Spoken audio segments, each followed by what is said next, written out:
Good morning class second. Hindi का आज हम पहला पाठ अपने रिवीजन वर्क में स्टार्ट करने जा रहे हैं, क्योंकि सिलेबस हमारा कंप्लीट हो चुका है। जिन बच्चों का वर्क नहीं हो पाया उनके लिए फिर से रिवीजन है, और जो एग्ज़ाम की तैयारी कर रहे हैं उनको हम पाठ रिवाइज करके कोशिश कर रहे हैं कि उनकी तैयारी और अच्छे से हो सके।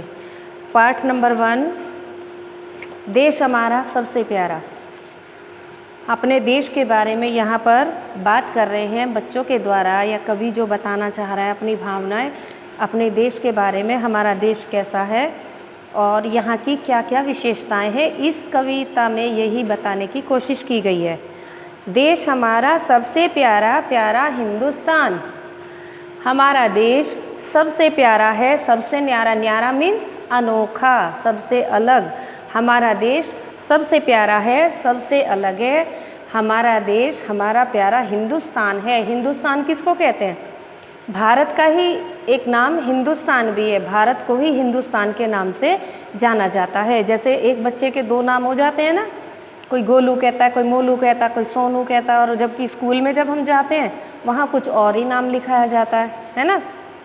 वही बात है, हमारे देश भारत को हिंदुस्तान भी कहा जाता है। क्यों कहा जाता है? जब आप बड़े होंगे तब आप बड़ी क्लासेस में जाके पढ़ेंगे। ऊंचे ऊंचे पर्वत सुंदर अपने पहरेदार। इसकी पहली विशेषता में क्या है कि यहाँ पर ऊंचे ऊंचे पर्वत हैं। पर्वत मीन्स पहाड़, बहुत ऊंचे ऊंचे पहाड़ हैं जो एक पहरेदार की तरह खड़े हैं। पहरेदार कौन होता है? जो घर की रखवाली करता है, चौकीदार। हमारे देश की जो सीमाएं हैं उन पर चौकीदार की तरह खड़े हैं, जो शत्रुओं को हमारे देश में आने से रोकते हैं। मीठे जल से भरी नदियाँ, देश बना गुलजार।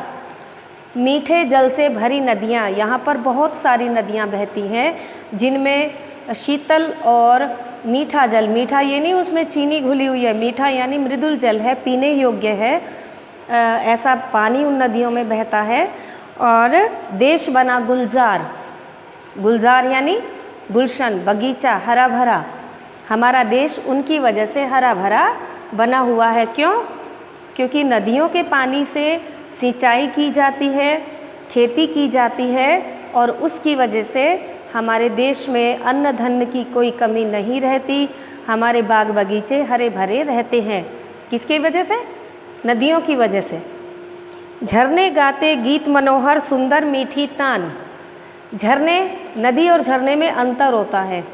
नदियाँ पहाड़ से निकलती हैं, एक काफ़ी ज़्यादा जल की जो धारा होती है और फ्लो में जब वो बहती है तो वो नदी कहलाती है। लेकिन जब पानी का कोई स्रोत बहुत ज़्यादा मात्रा में या थोड़ी भी मात्रा में बहुत ऊंचाई से नीचे गिरता है, जैसे मान लीजिए ये पहाड़ है और यहाँ से जल यहाँ से नीचे गिर रहा है या यहाँ से नीचे गिर रहा है, ये क्या कहलाएगा? झरना। ऊंचाई से जल का स्रोत नीचे गिरता है एक झील में, एक बड़े से गड्ढे में, तो वो झरना कहलाता है। फिर वो आगे चाहे नदी के रूप में बह जाए, वो एक अलग चीज़ है। ठीक है। जो झरने गीत गाते गीत मनोहर, जब ऊपर से पानी गिरता है तो एक अलग तरह की आवाज़ होती है, तो ऐसा लगता है जैसे वो झरने गीत गा रहे हों। पानी की आवाज़ कैसी लगती है? जैसे ये जो झरने हैं ऊपर से गिरता हुआ पानी गीत गा रहा हो, सुंदर मीठी तान।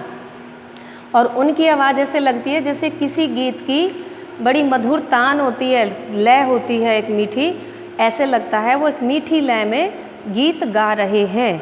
देश हमारा सबसे प्यारा, प्यारा हिंदुस्तान। देश हमारा सबसे न्यारा, प्यारा हिंदुस्तान। हमारा देश सबसे अलग है, सबसे अनोखा है, और हमारा देश, हमारा हिंदुस्तान हमें बहुत प्यारा है। ये आपका इसका भावार्थ पूरा हुआ। इसका वर्क पहले भी आपके पास जा चुका है, एक बार फिर से सेंड कर दिया जाएगा। जिन बच्चों ने नहीं किया प्लीज़ वो इस वर्क को कर लें, जिससे एग्ज़ाम की तैयारी वो कर सकें, क्योंकि आगे फिर आपके पास समय नहीं है। और जिन्होंने बुक्स नहीं ली है प्लीज़ वो बुक ले लें, क्योंकि बुक वर्क काफ़ी है, वो आपको करना पड़ेगा। और एग्ज़ाम में बुक वर्क ही अधिक आता है। अगर ऑनलाइन एग्ज़ाम होता है तो बुक वर्क आप नोट कर रहे होंगे कि बुक वर्क ज़्यादा आ रहा है, तो बेटा बिना बुक के आपका काम नहीं चलेगा, इसलिए अपनी बुक्स खरीद लें। Thank you.